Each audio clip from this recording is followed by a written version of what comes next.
64 partout entre les deux équipes, il ne reste plus que 12 secondes de temps de jeu pour effacer 351 jours sans victoire en championnat et 442 jours sans victoire à domicile.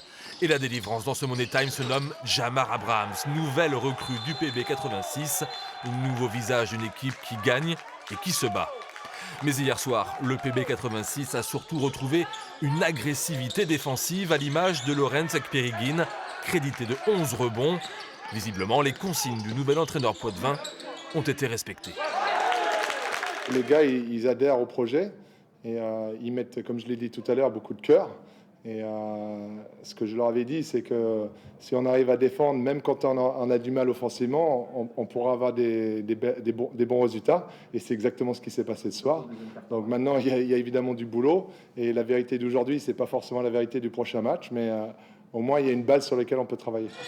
Et le boulot, ce sera de trouver de nouvelles solutions devant la raquette. Trop souvent, les poitevins ont manqué d'imagination ou d'audace.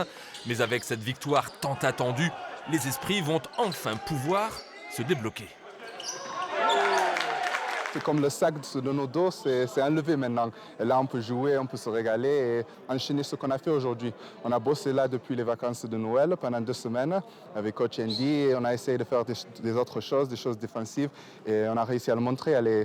On les a gardés à 64 points ce soir, donc c'était bien. Reste à savoir ce que décidera mardi l'Assemblée générale de la Ligue pour la suite du championnat. Une chose est sûre, le PB 86 est en train de se métamorphoser et l'avenir, malgré tout, s'annonce un peu meilleur.